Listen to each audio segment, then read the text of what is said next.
Yo, what's going on, guys? It's Houston Sports Talk back into the video day, and today the Los Angeles Clippers have signed three-time All-Star in 2020-21 All-NBA Bradley Beal. And, I really like this signing for the Clippers. I really do. This is a $5.5 million signing, $5.5 million over the next 2 seasons, so $11 million, 2-year, $11 million deal. And the way I look at it is this. This is the way I look at it. This is what I've always said with Bradley Beal the last couple of seasons with you look at the way he's played. He's not playing bad. He's played good. You look at the two guys he's playing next to. He's playing next to Kevin Durant, and he's playing next to Devin Booker. And being that third guy on the team, averaging 17 points per game, 18 points per game in the 2023-24 season, is that what the Suns expected from Beal? No. Did they want to get the guy that was averaging 23 points per game in his 2 previous seasons before that and 31 points per game in the 2020-21 season? Sure, that's what they might have wanted. But, of course, you had to look at it this way.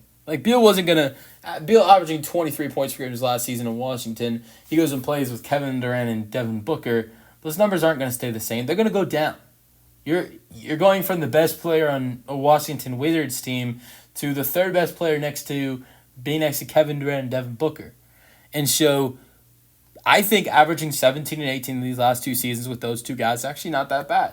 But the problem of it is the money he was making. That's where it's terrible.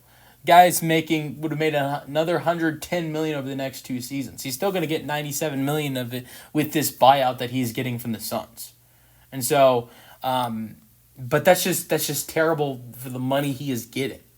If he was making maybe at the most $20 million a year, or maybe $15 million a year. This play, or maybe a little bit more than $20 million, just not as much as he's making now, almost $50 million a year. It wouldn't be as bad if you looked at it with Bradley Beal with the way he's played the last 2 seasons, because he is that third star. Look at Austin Reeves, averaged 20 points per game this season, where most of the season he's playing next to 2 stars, whether it's LeBron and AD or it's LeBron and Luka. Here's another guy to look at. I know they didn't play a lot together this season, but look at Paul George, Joel Embiid, and Tyrese Maxey. A guy like Paul George has to take a step back. I know those guys only play 24 games together this season, but look, George's number went down. Let's look at we can go over.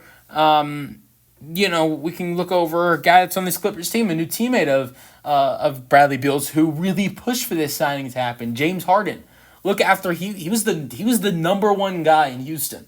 As a Rockets fan, I experienced that every night. I barely missed any games as a Rockets fan. I watched James Harden every night. And he was that number 1 option. Didn't matter any superstar they brought in, whether it was Russell Westbrook or Chris Paul, Dwight Howard. It didn't matter who the hell the Rockets brought in. John Wall, James Harden was the number 1, and he was that guy. But look, since he's left the Rockets, he is not that number 1 guy anymore. Goes to Brooklyn, he's playing with KD and Kyrie. Goes to Philly, he's playing with Maxey and Embiid. Goes to LA, he's playing with George and Kawhi. Now it's Kawhi and Beal and Zubac and Lopez and Collins and all these guys. So Harden that's another guy to look at, And so you don't look if Harden if you didn't have Kawhi or Beal or all these guys on the floor, and Harden was out there with a bunch of mid players, Harden could go out there and give you 40, 50 if you need him to. You've seen that. From he did it a couple times last year where he can give you 40. And so I think he dropped a 50 piece against the Pistons last year as well.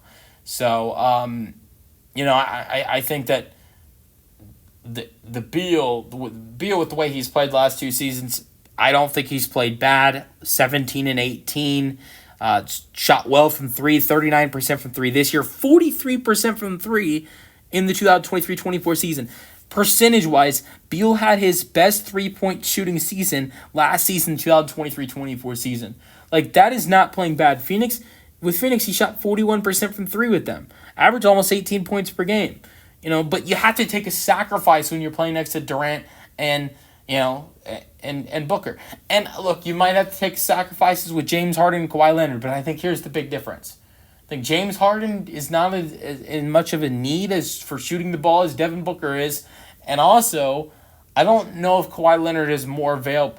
Also, here's another thing. Kawhi Leonard is not as big of a scorer or I need to shoot the ball all the time guy like Kevin Durant is. Kawhi will have a night where he's giving you 20 shot attempts and he's being very aggressive, but then one night is not being very aggressive. But Kevin Durant is also more available than Kawhi Leonard. Look, Kevin Durant missed only 20 games last year. He played almost the 65 game requirement that if you want to get awards, Durant reached that level.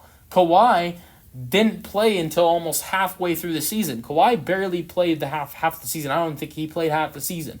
I think the goal for Kawhi this year would to be playing more, but I think you'd expect Kawhi to miss at least 30 games, if not more than that. So there's going to be games where Beal is not that number one, not that number 3 option next to James and Kawhi, and he's maybe that 2 option next to James. But so that's why I like this signing for them, because this gives them another great scorer when Kawhi is potentially out there not playing. And you look at this team now, you look what they've done this offseason. They've added in Brett, and honestly, the Norman Powell trade, this is what I'm getting into. The Norman Powell trade was good for them, because what did the Norman Powell trade do for them? It got them Bradley Beal, and that's what they've done this offseason. Bradley Beal's, the Norman Powell trade helped them sign Bradley Beal. They got John Collins in that trade. They signed Brook Lopez.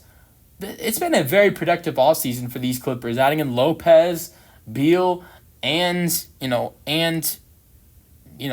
Collins, and all they've lost is Norman Powell and Drew Eubanks, and you would presume that Amir Coffey is going to be gone. So most likely Amir Coffey, they brought back Batum, most likely Amir Coffey, Norman Powell, and Drew Eubanks are the departures. You add in Beal, Lopez, Collins, get back Kawhi probably a little bit more healthier than next season as he was compared to what he was last year. And the Clippers, what were the 5 seed last season with what, or the 5 or 6 seed last season with the team they had. You look at the improvements they've had, hoping Kawhi's more healthy next year. I think the Clippers could be a top 4 seed in the Western Conference, maybe top 3 seed in the Western Conference next season with the squad they've got if they can stay healthy. And this is definitely, I think not just with the Beal edition, but the Lopez edition and the Collins edition, and having Harden, Kawhi, this is the best odds I think the Clippers have had as a champ at the championship of potentially getting a championship in a while. Like, I don't think they ever had this good of a chance to win the championship, because we finally saw Kawhi get back and get to playing in the playoffs this year. We know he can stay healthy at that level, like he did staying healthy in a 7-game series against the Nuggets. James Harden, I thought, was a lot improved last season compared to his first season with LA. You now add in Beal, Lopez, and Collins. I think good things are coming for the Los Angeles Clippers next season. Let me know your thoughts on the signing in the comment section, and peace out.